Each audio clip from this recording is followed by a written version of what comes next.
Do you remember June 2021 when the Halo Infinite multiplayer reveal came out? Do you remember the excitement, the feeling of Halo finally coming back into the limelight after waiting for so long?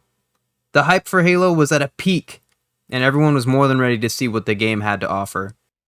November 15th, 2021, and we got exactly what we saw from the trailer. An action-packed arena shooter with a multitude of new weapons and features. Sure, the game needed some polishing. Even after all the delays and pushbacks, they considered the multiplayer a beta on release. Surely they'll fix the issues the game has and add plenty of cool content in time, right? Well, it's been almost a full year now at the time of recording, so just how far has Halo Infinite come? Hello everyone, ThisBeTheDave, and this is why Halo Infinite sucks.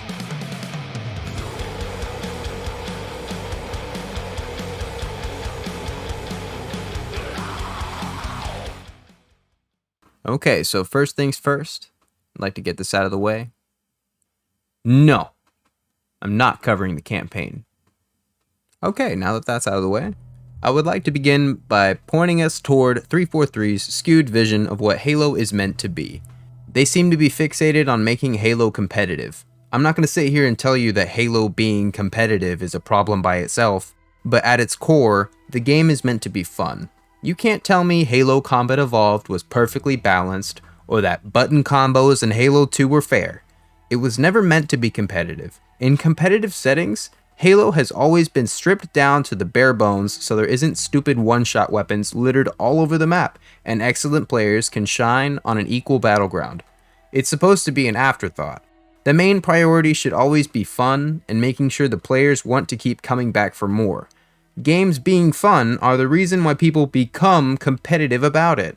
Chicken before the egg, got it? But going online and playing Halo with your buddies feels like a chore with Halo Infinite. I don't want to go into socials and get stomped by players who never get off the game. I'm not as good at Halo as I used to be, but I'm not terrible. The way the skill-based matchmaking is set up, average or decent players get put into the same lobbies as high-tier players. The only people that benefit from this are the people at the top and the people at the bottom. If you're like me and enjoy doing well and improving, you will never actually feel an improvement. It is by design that the multiplayer will punish your progression as a player. It's hardly worth the headache to even try. I don't want to lose over and over and always have to be on my A game. That doesn't make me want to play.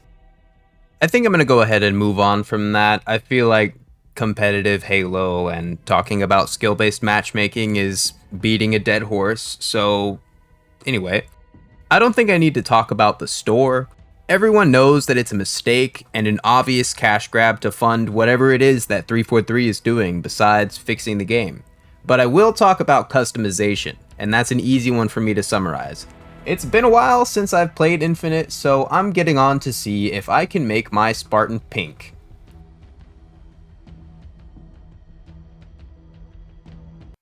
Well, can I make him pink? Every single shade of pink that was available to get a hold of was required to be purchased from the shop. Every single one. Why? Why can't I just be pink? Armor coatings was a huge mistake, and everyone hates it, 343, and you should feel bad. As for the rest of Spartan customization, why do they insist on adding ugly new armor that makes you look like a metallic loaf of bread with a giant forehead? Why is past favorite armor sets still missing from the game?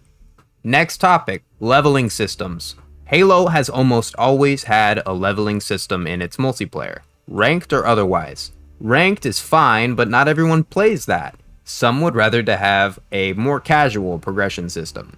Infinite doesn't have a progression system besides ranked and the battle passes, and you need to pay for the premium to get anything of substance from the passes to begin with. I don't have to mention that we've only had 2 lackluster battle passes in almost a full year now, but we'll come back to lack of content in a moment. Next on the chopping block is the game's challenge system. You'd think that over time that game developers would figure out that nobody enjoys challenges that force you to play a certain way to complete them. Modern Warfare 2019 is a stellar example, deliberately putting players in boxes to be rewarded with new guns and camos. Whatever happened to earn 10 headshots in a multiplayer game, or earn 3 killing sprees in multiplayer? I will give Halo Infinite a lot of credit. The challenges these days are so much better than what they were on the game's release. Nobody wants the guy on their team that's trying to complete the crouching kills challenge or ridiculous shit like that. I still completely disagree with the idea of being forced into a playlist to complete a challenge though. Please let me play what I want to play. Alright, next topic, map variety.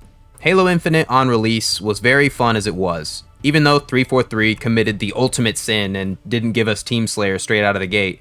With that fixed soon after, we just had to patiently wait for more content to release. But what has been added a year later, you ask? Am I still stuck in purgatory, forever cursed to play Aquarius till the end of time? At the time of recording, we have a total of 12 maps, 2 of which were added at the start of Season 2. Imagine having a whole year to figure things out and give the players a refreshing, new experience with some cool new maps, and we get one for Big Team Battle and another map for the other game types. It's unbelievable that this is coming from a AAA developer, but unfortunately it is, and sadly, nobody's surprised. I think maybe now we can double back and talk about competitive Halo again. If Halo is so competitive, how come they haven't fixed DESYNC yet? Why is DESYNC and all of these glitches still in the game? It just doesn't make sense.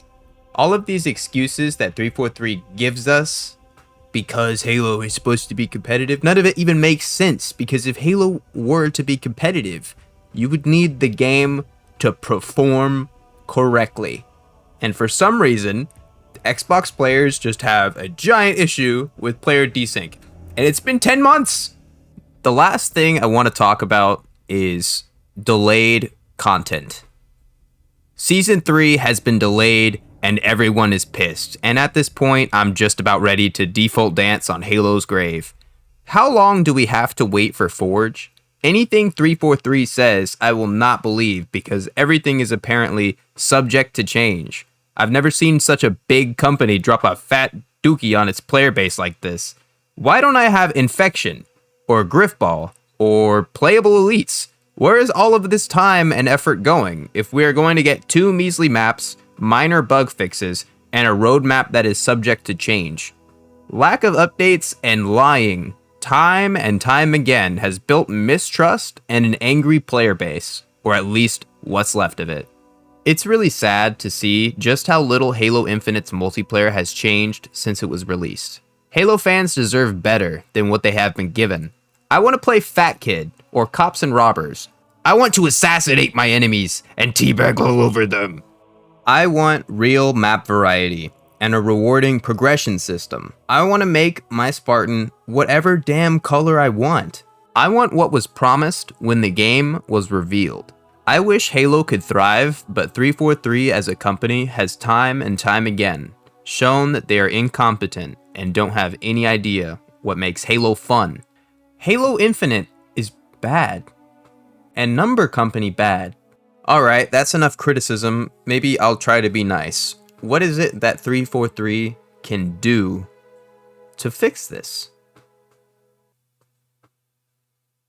Fix the f***ing game.